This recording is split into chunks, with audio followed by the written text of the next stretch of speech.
Mari kita berdoa. Bapa di dalam sorga, kami sungguh mengucap syukur di hari Minggu ini, minggu yang ketiga dari bulan keluarga di gereja kami. Kembali kami dapat kesempatan untuk datang beribadah, memuji, menyembah Engkau ya Tuhan. Terlebih saatnya bagi kami kembali untuk belajar firman Tuhan, mendengarkan Tuhan berbicara kepada kami. Apa yang menjadi kerinduan Tuhan, terutama ketika kami membangun keluarga yang sudah Tuhan anugerahkan. Tuhan, siapkan hati kami, pikiran kami. Kami mau mendengarkan Tuhan. Kami mau belajar. Tuhan menolong setiap kami. Tuhan menolong hamba-Mu ini yang akan menyatakan kebenaran-Mu. Sehingga biarlah pada akhirnya nama Tuhan, hanya nama Tuhan yang dipermuliakan. Terima kasih ya Bapa. Ini doa kami, permohonan kami di dalam nama Tuhan Yesus. Amin.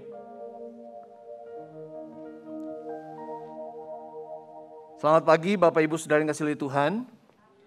Puji nama Tuhan, pagi ini kita kembali dapat kesempatan untuk membaca dan merenungkan firman Tuhan. Dan firman Tuhan pada pagi ini, hari ini terambil dalam Kejadian pasal 8. Kejadian pasal 8 ayat 15 sampai pasal 9 ayat 1.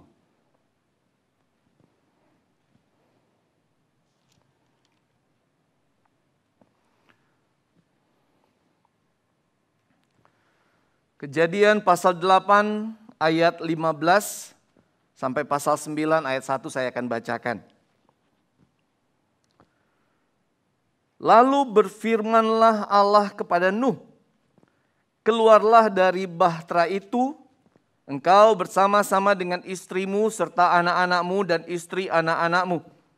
Segala binatang yang bersama-sama dengan engkau, segala yang hidup, burung-burung, hewan dan segala binatang melata yang merayap di bumi, suruhlah keluar bersama-sama dengan engkau, supaya semuanya itu berkeriapan di bumi serta berkembang biak dan bertambah banyak di bumi. Lalu keluarlah Nuh bersama-sama dengan anak-anaknya dan istrinya dan istri anak-anaknya. Segala binatang liar, segala binatang melata dan segala burung, semuanya yang bergerak di bumi masing-masing menurut jenisnya, keluarlah juga dari bahtera itu. Lalu Nuh mendirikan mezbah bagi Tuhan. Dari segala binatang yang tidak haram dan dari segala burung yang tidak haram diambilnyalah beberapa ekor. Lalu ia mempersembahkan korban bakaran di atas mezbah itu. Ketika Tuhan mencium persembahan yang harum itu, berfirmanlah Tuhan dalam hatinya, aku takkan mengutuk bumi ini lagi karena manusia, sekalipun yang ditimbulkan hatinya adalah jahat dari sejak kecilnya. Dan aku takkan membinasakan lagi segala yang hidup seperti yang telah kulakukan. Selama bumi masih ada, takkan berhenti-henti musim menabur dan menuai, dingin dan panas, kemarau dan hujan, siang dan malam. Pasal 9 ayat 1. Lalu Allah memberkati Nuh dan anak-anaknya, serta berfirman kepada mereka, beranak cuculah dan bertambah banyaklah, serta penuhilah bumi.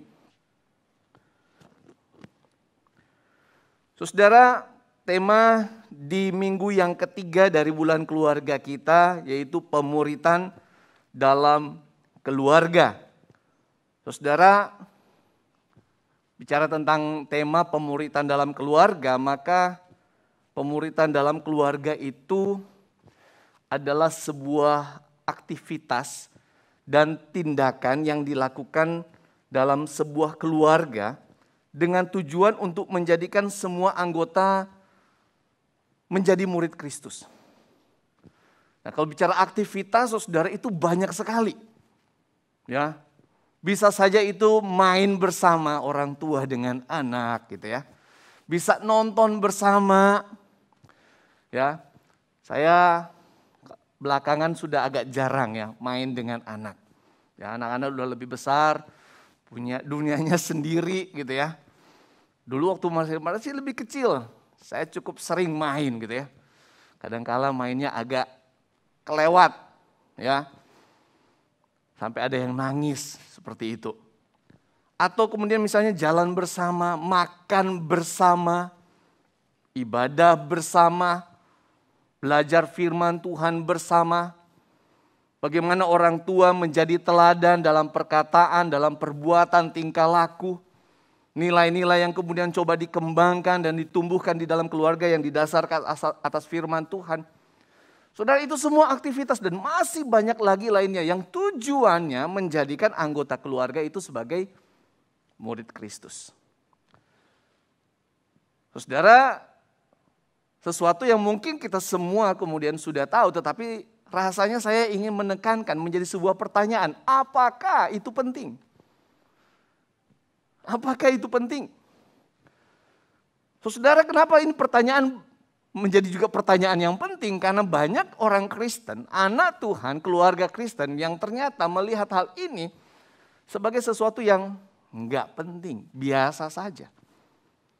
Saudara, Yesus berkata, jadikan semua bangsa muridku, semua, tidak terkecuali orang tua, anak.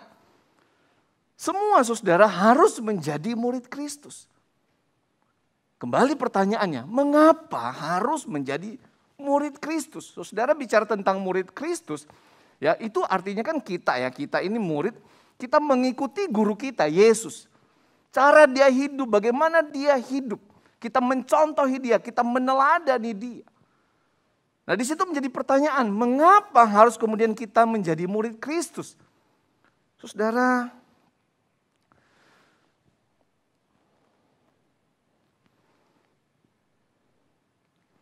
oke. Saudara, tidak ada kehidupan yang lebih memperkenankan hati Allah selain hidup seperti Yesus. Enggak ada, saudara. Tidak ada kehidupan yang lain kemudian yang lebih memperkenankan hati Allah selain hidup seperti Yesus. Karena itu saudara, tidak salah ketika kemudian kita menjadi murid Yesus, mengikut Yesus dan benar-benar mencontoh meneladani Yesus di dalam segala hal yang kemudian Yesus sudah ajarkan dan teladankan pada kita. Saudara, terlebih kita yang menyebut diri sebagai anak-anak Allah. Kita, saudara dan saya yang adalah milik kepunyaan Kristus. Dia yang telah menebus kita dari kematian karena dosa. Karena itu saudara adalah sesuatu kemudian yang sangat wajar dan sudah seharusnya hidup di dalam Kristus dan mempersilahkan Kristus hidup berkuasa atas diri kita. Saudara, karena itulah mengapa begitu pentingnya setiap kita menjadi murid Kristus dan membawa keluarga kita pun menjadi murid Kristus. Saudara, menjalani sebuah pemuridan dalam keluarga, kita kemudian bisa melakukannya dengan berbagai cara. Ada banyak cara, saudara, seperti yang sudah saya katakan tadi. Tetapi pagi ini, saat ini saudara, saya ingin menyoroti salah satu cara yang juga kemudian diajarkan oleh Alkitab. Yaitu pemuridan dalam keluarga dengan menghadirkan mezbah keluarga. Nah, saudara, apa itu mezbah keluarga, saudara? Ya, saudara, kalau kita kembali dalam pembacaan kita Kejadian pasal 8 ini, yang kita baca dari ayat 15 sampai kemudian pasal 9 ayat 1, saudara, secara khusus saudara melihat situ di ayatnya yang ke-20, saudara, di situ kita menemukan untuk pertama kalinya kata mezbah di dalam Alkitab. Saudara, saya coba search gitu ya, saya cari tahu dulu, ntar saya salah lagi ya. Saya search kata mezbah. Saudara, maka yang pertama itu muncul di dalam Kejadian pasal 8 ayatnya yang ke-20. Nah, untuk konteks pada waktu itu saudara, jadi mezbah itu saudara, atau kalau saudara kalau cari di KBBI itu diarahkan ke altar. Jadi bukan kata mezbahnya yang dijelaskan tapi altar. Itu adalah sebuah wadah saudara. Ya, kalau konteks pada waktu itu zaman Nuh, ya zaman perjanjian lama, itu adalah sebuah wadah yang dibuat dari susunan batu yang di bagian atasnya menjadi tempat korban, dalam hal ini hewan, saudara, yang kemudian dibakar untuk dipersembahkan kepada Tuhan. Nah, saudara, apakah memang dalam kisah Nuh ini pertama kalinya mezbah digunakan? Saudara, ada beberapa kemudian penafsir menyatakan ya bahwa sebenarnya Tuhan telah mengajarkan tentang korban itu sejak zaman dari Adam dan Hawa. Ya, ada yang menafsirkan itu pada waktu Allah membuatkan pakaian untuk Adam dan Hawa dari kulit binatang. Di situ adalah salah satu momen di mana Tuhan mengajarkan mezbah, ya, korban bakaran pada manusia ya, yang diajarkan oleh Allah. Nah, saudara, fokus kita saat ini, apa tujuan dari mempersembahkan korban bakaran di atas mezbah? Tujuannya apa? Oke, nah karena itu kita perlu kembali melihat konteks dari kemudian pembacaan kita, yaitu Nuh dan keluarganya. Saudara, kisah ini ketika kemudian Nuh itu mempersembahkan korban bakaran, itu dilatar belakangi sebuah peristiwa yang dahsyat, yang luar biasa, begitu menakutkan, begitu mengerikan, di mana Tuhan mendatangkan air bah, saudara. Saudara, saya pernah lihat di YouTube ya, itu bagaimana ketika kemudian satu bukit ya, itu kemudian itu hujan ya, lagi hujan gitu ya, kayaknya hujannya lama, lalu satu punggung bukit itu, saudara, itu kemudian longsor, saudara. Ya, lalu kemudian rumah-rumah bagus-bagus itu, kalau saya nggak salah ingat itu di Eropa, saudara. Itu hanyut, terbawa ya. Benar-benar saya ngelihatnya satu sisi, saudara, kayak wow, kok bisa begitu ya. Tapi di satu sisi ada ketakutan yang saya kemudian boleh rasakan yang dialami oleh orang-orang pada waktu itu. Nah, saudara, bayangkan juga ketika kemudian bicara tentang air bah, kita hanya bisa kemudian membayangkan seperti apa kedahsyatannya, saudara. Ya, ada filmnya memang, bisa kemudian ditonton. Ya, ada filmnya, saudara.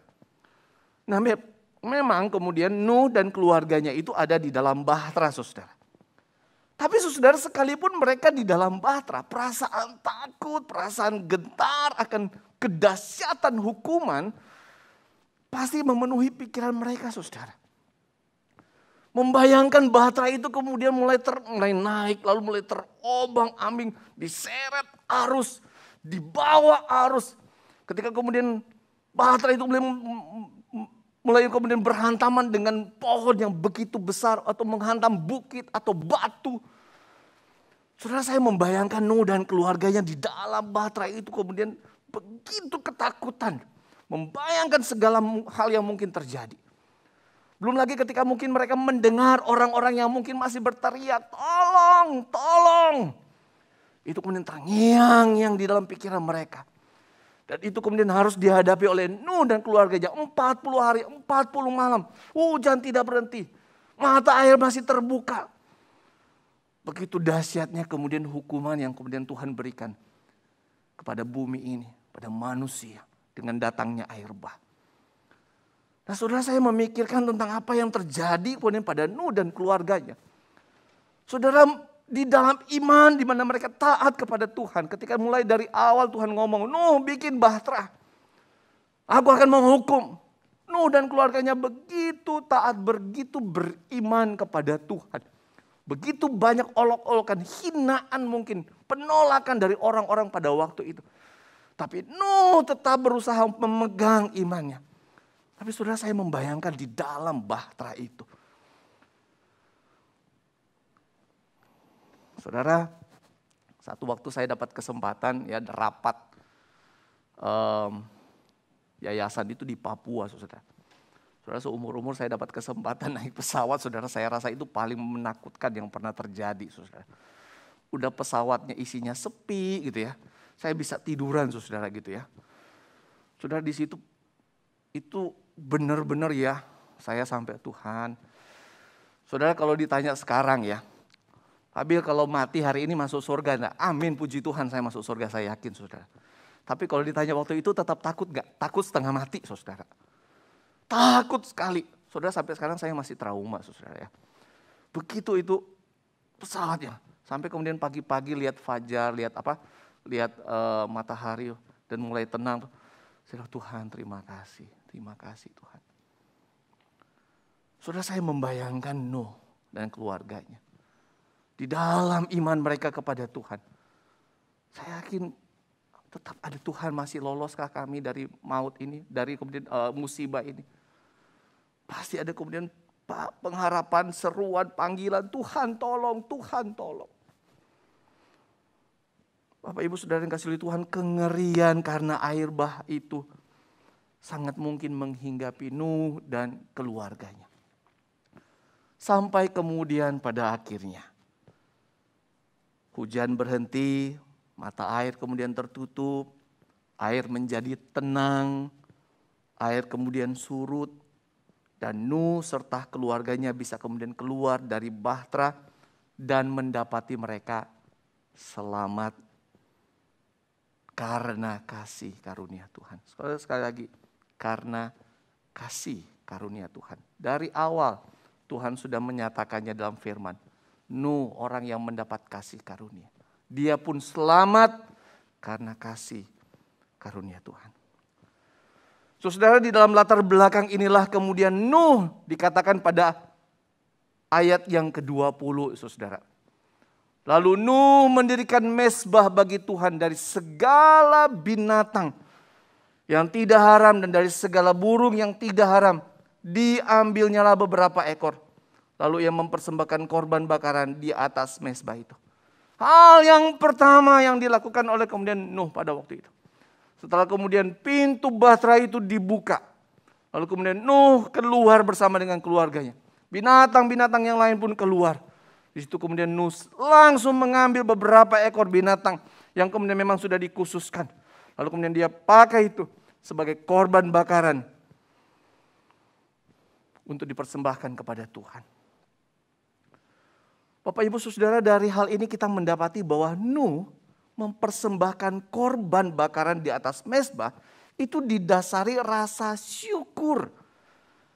Karena keselamatan yang telah Tuhan beri. Sekali lagi saudara, karena rasa syukur keselamatan yang sudah Tuhan beri. Jadi kemudian mezbah itu, karena Tuhan terima kasih untuk kemudian keselamatan yang sudah Engkau beri. Ini kasih karunia. Di dalam rasa syukur ini secara khusus kemudian melalui persembahan ini, Nuh menyatakan dia menyembah Tuhan yang dia percaya. Kembali dia mengakui, ya Engkau Tuhan. Aku menyembah Engkau, aku percaya kepadamu.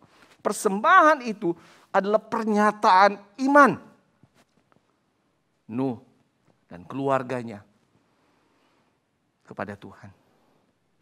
Nah, saudara perhatikan, pada waktu Nuh mempersembahkan korban bakaran di atas mezbah, Nuh melakukannya bersama-sama dengan seluruh keluarganya.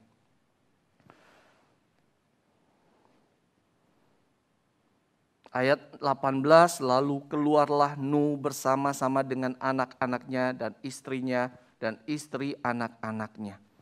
Ayat 20, lalu Nuh mendirikan mezbah bagi Tuhan. Bersama dengan kemudian di situ keluarganya bersama-sama mereka menyatakan syukur kepada Tuhan. Menyatakan penyembahan mereka kepada Tuhan. Nah Bapak Ibu Saudara kasih Tuhan, ketika kita merenungkan keselamatan yang dari Tuhan, maka setiap kita pasti akan kembali mengingat keselamatan yang sudah Tuhan beri. Keselamatan di dalam Yesus Kristus. Sebuah kemudian pengorbanan yang sudah Yesus berikan kepada kita. Saudara, kembali hanya untuk mengingatkan kita betapa fananya kita, betapa menyedihkannya hidup kita. Kita manusia berdosa, kita manusia yang sudah berada di dalam hukuman Allah yang sangat mengerikan karena dosa yang kita perbuat. Tetapi saudara, di dalam penghukuman Allah yang dahsyat kepada manusia yang berdosa, Allah yang maha baik itu masih memberikan kepada kita kemudian kesempatan untuk kemudian boleh diselamatkan. Allah masih memberikan jalan keselamatan melalui pengorbanan Yesus Kristus anaknya yang tunggal. Saudara, karena itu kalau hari ini saudara, Anda dan saya boleh percaya kepada Kristus dan menerima kuasa menjadi anak-anak Allah.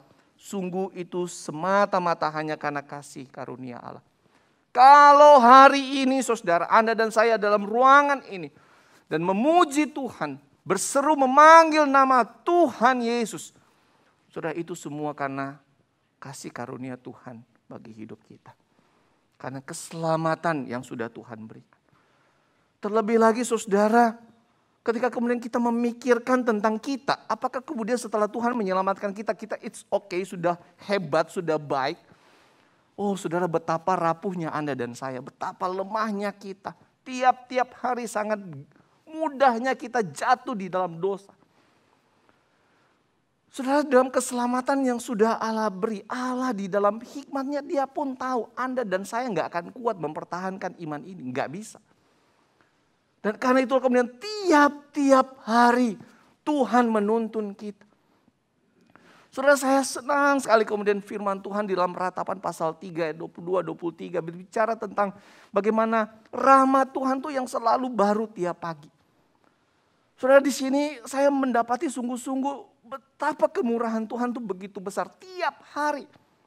Rahmatnya baru. Kenapa harus baru? Karena tiap hari permasalahannya berbeda, pergumulannya berbeda, tantangannya berbeda, cobaannya berbeda.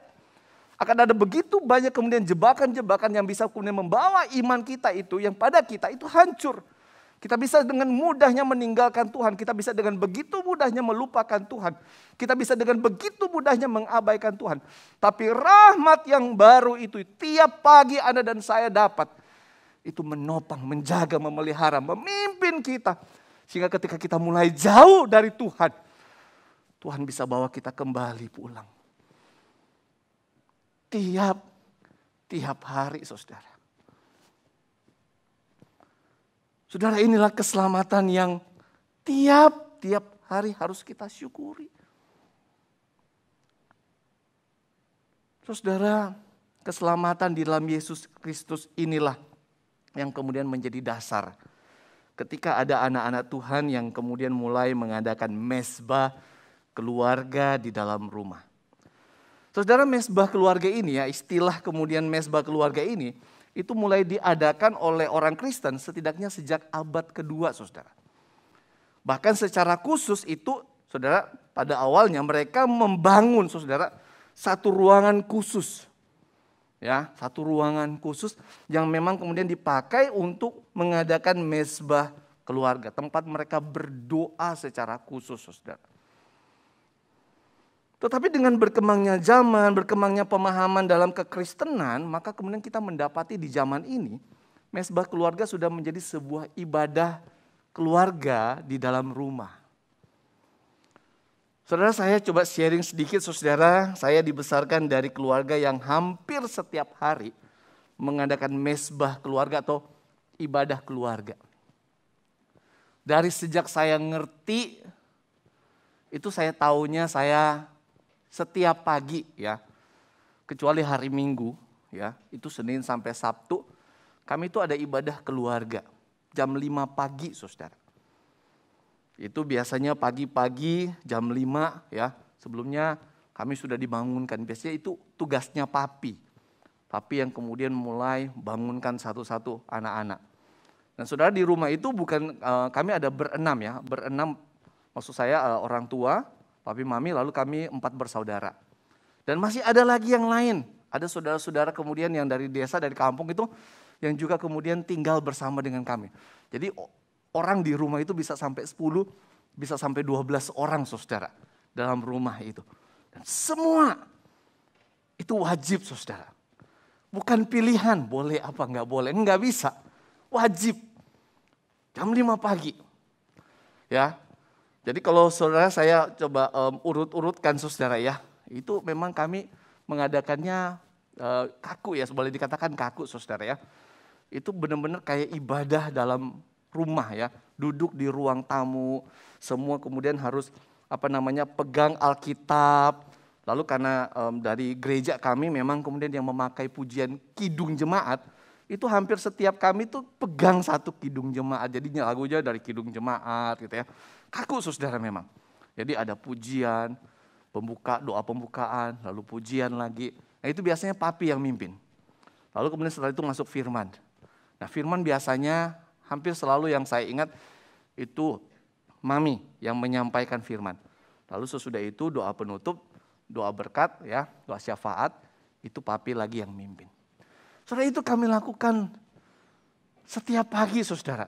Kecuali misalnya salah satu dari orang tua sakit, ya, sehingga kemudian nggak bisa, ya udah. Tapi ketika tidak ada halangan yang benar-benar berarti, itu sudah pasti akan dikerjakan, sudah akan dilakukan. Nah, saudara, kembali pertanyaannya, saudara. Apakah ibadah keluarga ini penting? Saudara, pelaksanaan ibadah keluarga adalah salah satu cara, salah satu sarana yang digunakan untuk mengadakan pemuritan dalam keluarga. Saudara, mezbah keluarga itu begitu penting.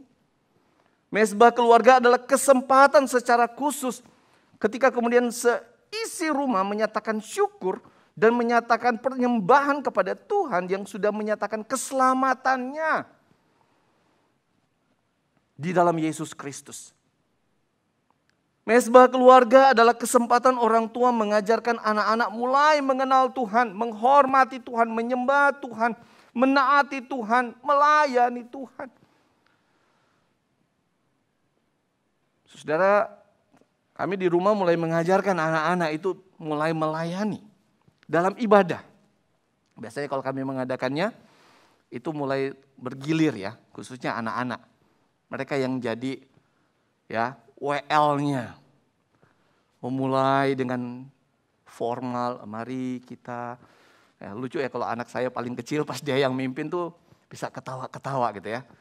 Di dalam kemudian seriusan hati yang mau mencari Tuhan, ya ada lucunya ya saudara pada waktu itu ya. Memuji Tuhan, mau berdoa, ya anak yang mimpin belajar mulai melayani dalam ibadah. Dan mezbah keluarga saudara adalah kesempatan untuk mempererat hubungan anggota keluarga di dalam Tuhan. Bersyukur, bersukacita, bergumul bersama di dalam Tuhan. Saudara, saya dari kecil itu gak tahu dengan pergumulan orang tua. Bukan berarti memang saudara saya pengen tahu dan sebagainya. Cuman ada satu hal yang saya lihat bahwa benar-benar tuh ya orang tua di dalam seluruh pergumulannya, permasalahannya ya cukup orang tua saja yang ngerti. Seperti itu. Ya, jadi kami anak-anak tidak pernah diajar untuk kemudian bergumul bersama saudara di dalam kehidupan sehari-hari. Tapi saudara, bagi saya secara pribadi ya, mungkin ada juga mungkin kita memang mungkin dalam hal ini berbeda cara melihatnya. Saya melihat bagaimana kemudian benar-benar bisa melibatkan seluruh anggota keluarga itu bergumul bersama. Kami tidak hanya kemudian belajar firman Tuhan, tapi berdoa. Tentu saja bukan saya mengatakan beban orang tua lalu kemudian diberikan juga kepada anak, tidak. Tapi kami mulai mengajarkan, contohnya ketika misalnya ada yang sakit, kita bergumul bersama, berdoa bersama. Beberapa waktu yang lalu kakak saya sakit, puji Tuhan sekarang sudah dinyatakan sembuh. Ya, dia harus kemudian bolak-balik kemo ya kakak saya. Atau pada waktu papi ya, waktu masih sakit, masih hidup. Kami mengajak anak-anak untuk bergumul bersama, punya satu kemudian kebersamaan untuk mendoakan, melihat kondisi yang ada. Atau misalnya kondisi bangsa kita, kondisi kita yang masih kemudian harus berhadapan dengan pandemi. Anak-anak tidak hanya sekedar, oh iya sekarang masih COVID. Tapi bagaimana berdoa bersama, bergumul bersama di dalam Tuhan. Ketika kemudian mendapati salah satu kemudian dari mereka itu kemudian, wah nilainya kurang bagus nih. Ya, ada hal-hal yang gak benar, ketidaktaatan misalnya dalam keluarga. Di situ kami berdoa bersama, bergumul bersama. Tuhan tolong supaya kami semua ini lebih memperhatikan. Atau misalnya kalau sudah beberapa minggu lewat, waduh ini kita nggak ada kemudian ibadah keluarga nih. Nah di situ ketika dapat kesempatan lagi kita berdoa bersama, mohon ampun bersama pada Tuhan. Supaya kita bisa lebih konsisten lagi di dalam menjalankan kemudian ibadah keluarga. Bapak Ibu Saudara yang kasih oleh Tuhan, ada begitu banyak hal yang begitu pentingnya dengan hal ini. Ibadah di dalam keluarga. Saudara, sekali lagi secara pribadi kami di rumah melakukannya. Ya, kalau saudara ingat cerita dari pendeta Jimmy Singal minggu yang lalu, saudara. Jadi beliau mengadakannya di dalam kamar, ya, lebih santai sifatnya. Di situ kemudian mereka nyanyi, berdoa, belajar firman Tuhan. Secara santai dilaksanakan, saudara. Kurang lebih seperti itu juga lah yang selama ini kami lakukan, saudara. Ya, jadi berbeda sekali kalau seperti saya waktu masih kecil ya. Itu benar-benar duduk di kursi gitu ya.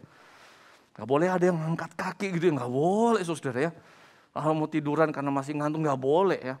Papi saya sangat keras. Masing-masing kita dengan kemudian konteks keluarga kita. Ketika kita melakukannya. Saya melakukannya dengan cara seperti yang saya pahami seperti ini yang bisa untuk dipahami juga oleh anak-anak saudara. Tetapi tentu saja ada tantangan seperti saya katakan tadi. Saat ini kami melaksanakannya setidaknya 1 minggu 1 kali. Gak mau muluk-muluk lah. Dulu lebih sering tapi dengan kondisi tambah sibuk. Saya bilang Tuhan gak boleh, kami gak bisa begini nih, mengabaikan. Ada waktu harus kemudian beribadah. Ada tantangannya saudara, ada kesulitannya saudara. Untuk kemudian bersama-sama sebagai anggota keluarga untuk kemudian beribadah kepada Tuhan. Tetapi kami tahu ini penting sehingga ketika kami kemudian melewatinya ada perasaan Tuhan. Gak bisa begini, kami balik lagi. Kenapa? Ini penting saudara. Kami terus mengusahakannya. Saling mengingatkan antara suami dan istri.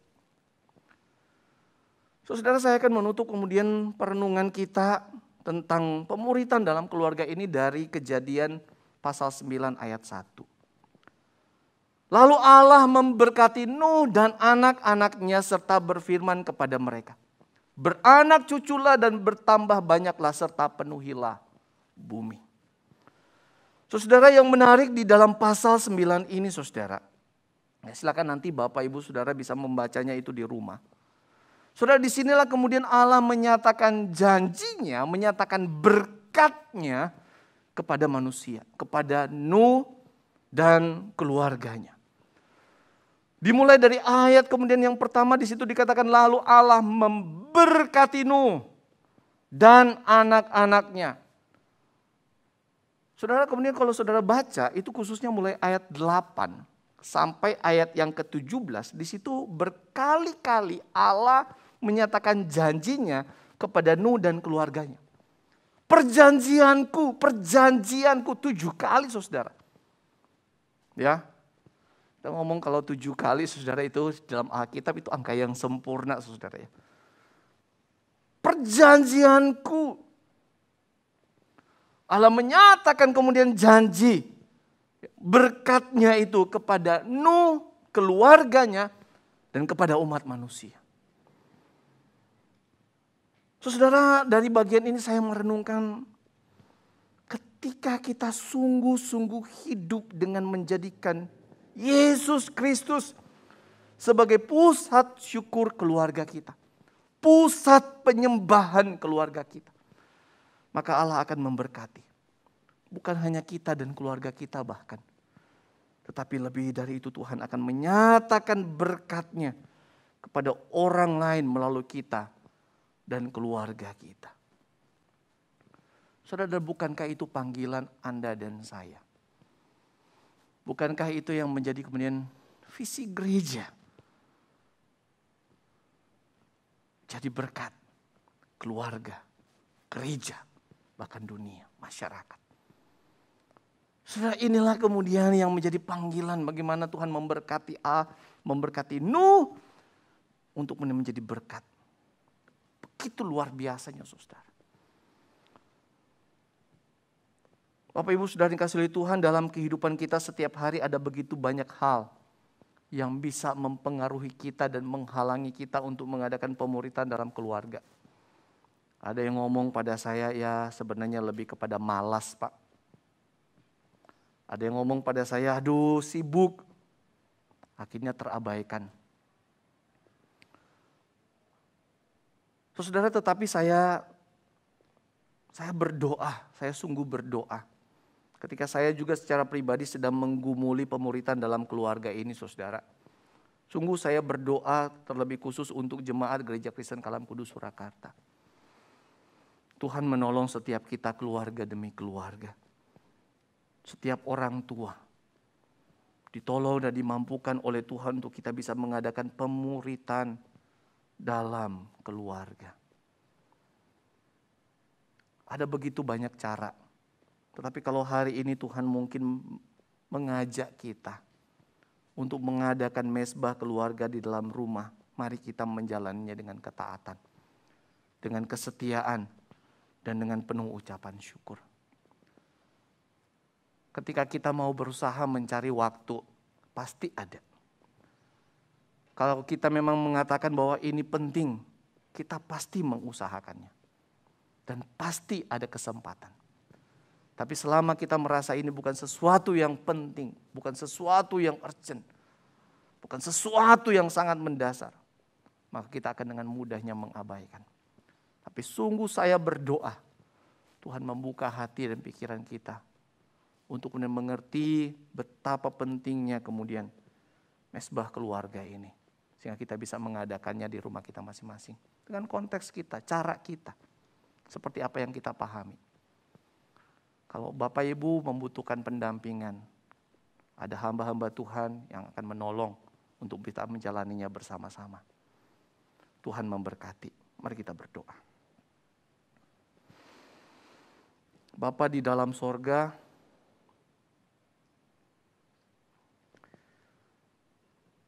ingatkan kami ya Tuhan bahwa hal yang terpenting dan yang utama dalam hidup ini adalah Engkau. Karena itu Tuhan bukanlah sesuatu yang salah, bahkan sudah seharusnya kalau kami tiap hari mencari Tuhan. Dan adalah benar seharusnya mencari Tuhan bukan semata-mata karena kami ingin meminta. Karena ada kebutuhan secara jasmani untuk memuaskan nafsu kami. Tapi kami mencari karena kami ingin menyembah. Karena kami ingin memuji. Karena kami ingin menyatakan syukur kepada Tuhan. Tuhan sudah sangat begitu baik. Terlalu baik bahkan. Tiap-tiap hari tangan-Mu tidak pernah meninggalkan kami. Untuk memegang kami, menuntun kami, memimpin kami, memelihara, menjaga, melindungi kami. Tiap-tiap hari. Karena itu Tuhan adalah sudah seharusnya. Kalau kami tiap-tiap hari pun mau mencari Engkau, menyatakan syukur, penyembahan kami. Dan Tuhan tolonglah kami. Ini benar-benar ada dalam hati pikiran kami, bahkan kami boleh menggerakkan seluruh anggota keluarga kami, seluruh orang yang ada dalam rumah kami. Bersama-sama mencari Tuhan, bersama-sama menyembah Tuhan, bersama-sama menyatakan syukur kepada Tuhan. Tuhan menolong. Kalau pagi ini jemaat-Mu yang mendengarkan firman-Mu ini, Kau yang menyentuh hati mereka, dan di dalam anugerah-Mu mereka menyatakan komitmen mereka untuk melakukannya. Diberkatilah kiranya mereka di dalam nama Tuhan Yesus. Berikan mereka hikmat untuk tahu apa yang harus mereka lakukan. Kalau mereka sama sekali belum pernah, Tuhan ajarkan mereka. Tuhan tolong mereka. Sampai kemudian mereka akhirnya bisa melakukannya. Tuhan, kalau ada mungkin dari anak-anak-Mu yang sudah pernah melakukan, tapi sudah lama mulai mengabaikan karena berbagai hal. Tuhan kembali nolong mereka, mendorong mereka, memberikan mereka kekuatan dan semangat untuk kembali mereka melakukannya. Tuhan memberkati. Terima kasih Bapa. Terima kasih kesempatan kalau kami masih boleh mencari Engkau, berbakti, memuji, menyembah Engkau ya Tuhan. Itu semua sungguh anugerah. Terpujilah nama-Mu ya Tuhan. Ini doa kami, syukur kami bawa dalam nama Tuhan Yesus. Amin.